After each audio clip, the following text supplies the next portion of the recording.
the times I felt cheated, I complained. You know how I love to complain. For all the wrongs I repeated, though I was to blame, I still cursed that rain. I didn't have a prayer, didn't have a clue, and then out of the blue, God gave me you to show me what's real. And there's more to life than just how I feel, and all that I'm worth is right before my eyes, and all that I live for, though I didn't know why, now I do. 'Cause God gave me you.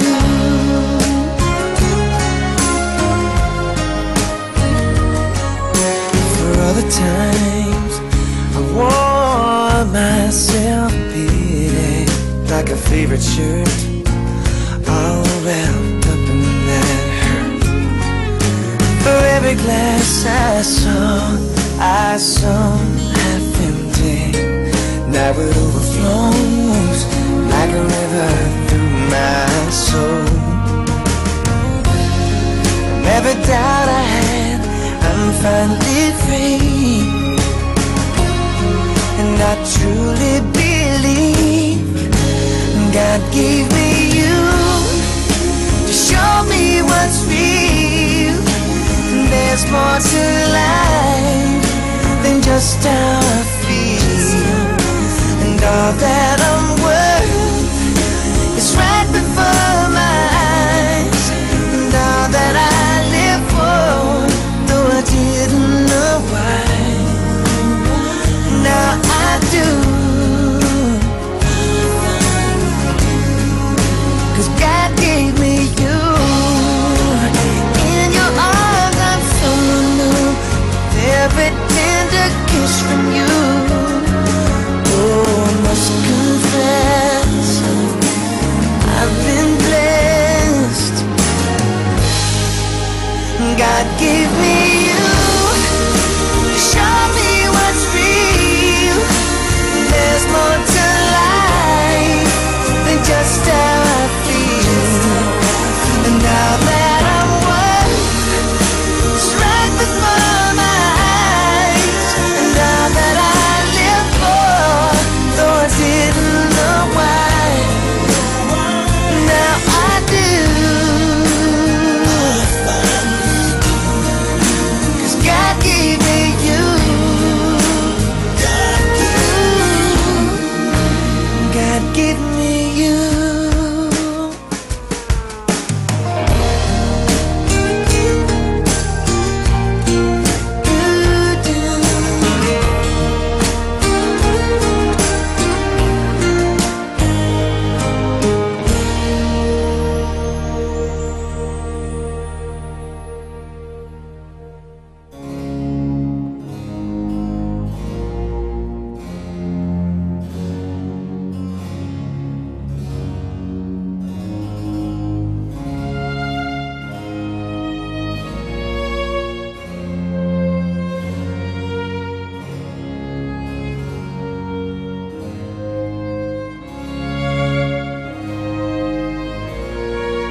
Espiritu Santo.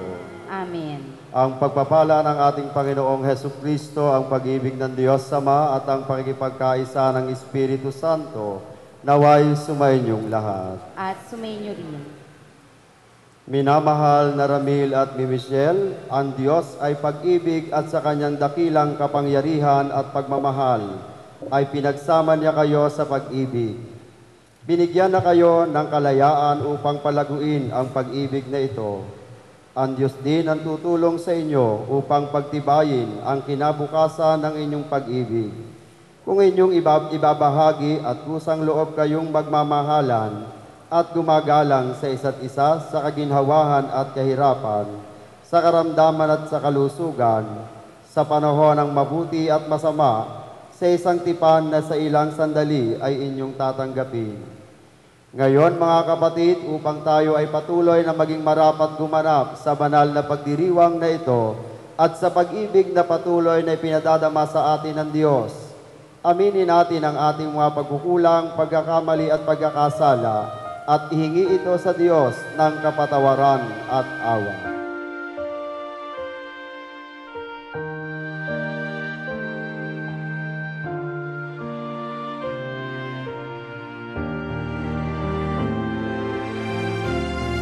Manalangin tayo. Ama naming makapangyarihan, iyong itinalaga na ang pag-iisang dibdib ay maging sagisag ng pag-ibig ni Kristo sa kanyang banal na sambayanan. Sa pinagdurugtong na buhay ni Ramil at ni Michelle, na ngayoy umaako sa banal na tipan ng kasal, naway mangibabaw ang ipinahayag nilang pagmamahalan sa pamamagitan ni Hesukristo kasama ng Espiritu Santo, magpasawalang hanggan. Amen. Pangarap ko na kailan may di maglaho ang unang pagbasa. Pagbasa mula sa Aklat ni Tobit. Noong gabi bago ang kasal, bumangon si Tobias at sinabi sa asawa, "Bumangon ka, mahal ko, at manalangin tayo. Tumalangin tayo sa Panginoon na tayo kahabagan at ingatan." Bumangon nga si Sarah at nanalangin si Tobias. "Papuri-puri ka at dapat pasalamatan, Diyos na sinasamba ng aming mga magulang. Kapuri-puri nga ang iyong pangalan, dakila at banal magpakailanman. Ikaw ay pinupuri ng sangkatauhan, ipinagbubunyi ng tanang pinapal. Si Adan ay tao na iyong nilikha, asawa niyang Eva, ikaw ang gumawa. At ibinigay mong katuwang sa kanyang paggawa. Ang sangkatauhay sa kanila nagmula, di dapat mag-isang tao yung wika, gawin natin katuwang sa kanyang kamukha. Ang pag-aasawang pinasa kong ayoy, iudyok ng nasa, Diyos na Panginoon. Tunay na matapat aking nilalayon. Itong aming buhay, naway magkaroon ng awa mo't lakas sa habang panahon. Nang hanggang pagtanda, kami magkatulong. Sabay silang nagsabi, Amen, Amen. Sila'y natulog pagkapanalangin. Ang salita ng Diyos. Salamat sa Diyos.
Ikalawang pagbasa.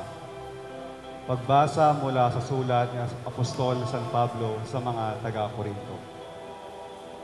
Mga kapatid, buong taimtim ninyong nasain ang mga kaloob na lalong dakila. At ngayoy, ituturo ko sa inyo ang pinakamabuti sa lahat. Makapagsalita man ako sa mga wika ng mga tao at ng mga anghel, kung wala naman akong pag-ibig, para lamang akong batingaw na umaalingaw-ngaw o pompyang na tumataginting.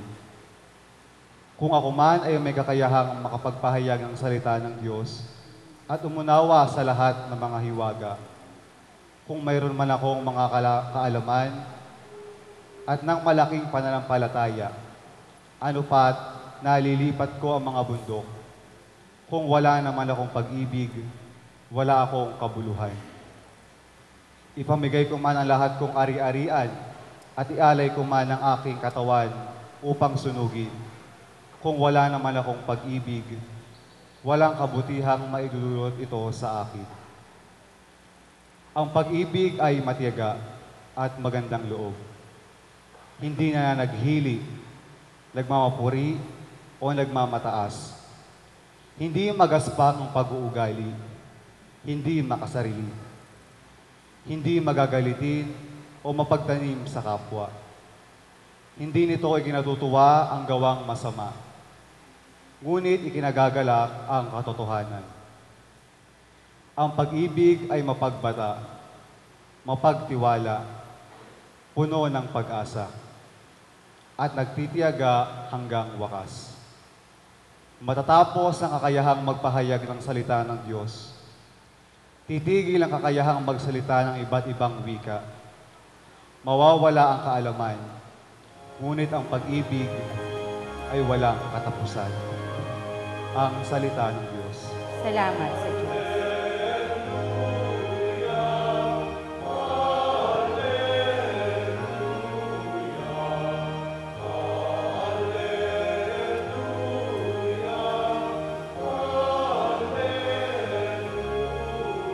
Sumainyo ang Panginoon, At sumainyo rin. ang proklamasyon ng mabuting balita ng Panginoon ayon kay San Mateo. Papuri sa iyo, Panginoon.